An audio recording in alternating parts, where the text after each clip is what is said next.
Hello guys, in this video I am going to show you how to check out your Douglas card on the Douglas application.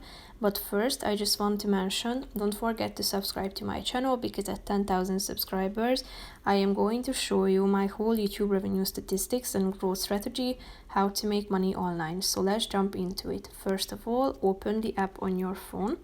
Then you should tap on the profile button down below, which is the fourth option.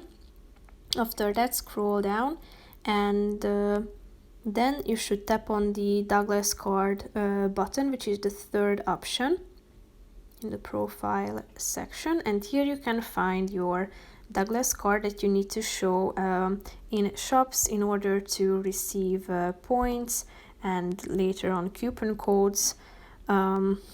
So basically that's it. You can also use it when you are ordering something from the app.